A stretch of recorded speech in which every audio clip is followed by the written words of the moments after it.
SSC জিডির 2025-এর কয়েকটি শিফটের পরীক্ষা হয়ে গেছে।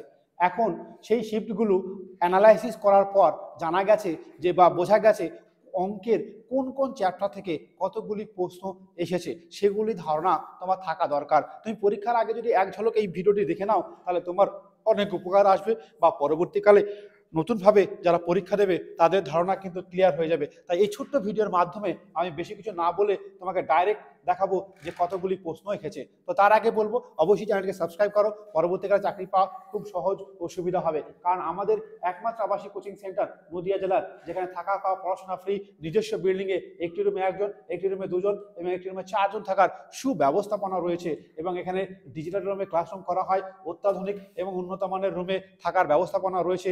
খুব শান্ত এবং সৃষ্টি পরিবেশ, প্রাকৃতিক পরিবেশের মধ্যে এখানে রয়েছে। তোমরা দেখতেই পাচ্ছ আমাদের ফুল বাগানের মধ্যে একটি সুন্দর অফিস করা হয়েছে, তোমরা সেই বিল্ডিংয়ে দেখা করতে পারো। তো চলো বেশি কথা না বলে যে কথাগুলি বলছিলাম, যে কি এসএসসি জিডিতে দেখে নাও। এই পেজটা দেখলে তোমার মাথায় একেবারে ধারণা ক্লিয়ার হয়ে যাবে যে এসএসসি জিডিতে যে 20টি অঙ্কের প্রশ্ন এসেছে, মোটামুটি আমরা ছাত্রদের থেকে রিভিউ করে পেয়েছি সব থেকে জটিল সুদ।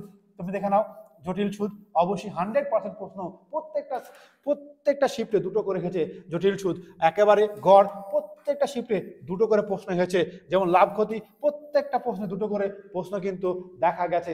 আরও প্রশ্নগুলো এদিক ওদিক হয়েছে, মিশ্রণ থেকে শুরু করে। তো চলো সরলীকরণ, ইয়েস সরলীকরণ, সিম্পল সরলীকরণ এসেছে। একেবারে গড় থেকে দুটো প্রশ্ন এসেছে, শতকরা থেকে দুটো এসেছে, লাভ ক্ষতি থেকে দুটো এসেছে, সময় দূরত্ব থেকে একটা বা দুটো, কোনো কোনো সাথে একটা, কোনো কোনো সাথে দুটো, পরিমিতি থেকে একটা বা দুটো, পরিমিতি থেকে যেমন তোমার ধরো গোলক, চোঙ, কোন, এই সমস্ত প্রশ্ন থেকে প্রশ্ন মাঝে মাঝে দেখা গেছে। এই তিনটে চ্যাপ্টার খুব ভালো করে করলে তোমার চাকরি পাওয়া এবং ঘনের থেকে এক আধটা প্রশ্ন মাঝে মাঝে দেখা গেছে। এই চারটে চ্যাপ্টার করলে মোটামুটি তুমি কমন পেয়ে যাবে। অঙ্কি দারিদ্র থেকে একটা প্রশ্ন খেয়েছে, অনুপাত সমানুপাত থেকে দুটো খেয়েছে, লসগসগ থেকে একটা, কখনো কখনো দুটোও দেখা গেছে, মিশ্রণ থেকে দুটো, সরল সুদ থেকে দুটো এবং সরল সুদ থেকে এখানে একটা বা দুটো প্রশ্ন দেখা গেছে। সুতরাং বুঝতেই পারছো তোমার জন্য এই চ্যাপ্টারগুলো ভীষণ ভীষণ ইম্পর্টেন্ট। তোমরা যারা এই চ্যাপ্টারগুলো এখনো করোনি তাহলে অবশ্যই করবে। তো চলো একটা প্রশ্ন এসেছে, কি এসেছে যে কোনো সুদ কম 10 বছরে ঠিক আছে, 10 বছরে দ্বিগুণ হলে জটিল সুদে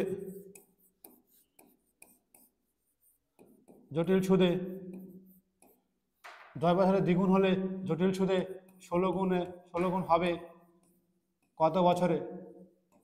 তোমাকে অপশন দেওয়া থাকলো, তুমি আমাকে বলবে 30, 40, 50, 16। এই আনসারটি তুমি আমাকে অবশ্যই কমেন্ট সেকশনে জানাও। আমরা বলবো তোমার জন্য এই যে তোমাকে সেটটা দেখালাম, এই সেটের উপরে ডিপেন্ড করে আমরা এসএসসি জিডি কেমন প্রশ্ন আসছে তার মডেল সেটের আনসার করব। এবং তোমরা করবো কখন? তোমরা 100টি লাইক হয়ে গেলে আমরা কিন্তু আগামীকালই কিন্তু আমরা তোমার জন্য একেবারে মডেল সেট কেমন কেমন প্রশ্ন আসে সেই সমস্ত প্রশ্নের একটি মডেল সেট নিয়ে আসার চেষ্টা করব। সরাসরি সেই প্রশ্নগুলি তোমার অবশ্যই একবার দেখা দরকার। আর হ্যাঁ, তুমি অবশ্যই বলবো, তুমি যদি এবার নতুন পরীক্ষার্থী হও, যে সামনের বার চাকরি 2025 এসএসসি জিডি অবশ্যই বাঁধাবে, বলছো যে টার্গেট এসএসসি জিডি 2025, তাহলে তুমি চলে এসো নদিয়া জেলার সেই বিখ্যাত আবাসিক কোচিং সেন্টার আমাদের আইকে স্টাডি ফোর্স একাডেমিতে। দীর্ঘ কয়েক বছর ধরে এসএসসি জিডিকে পাখির চোখ করে পড়ানো হচ্ছে। জয় হিন্দ দোস্ত, পরবর্তী ভিডিও দেখা হচ্ছে।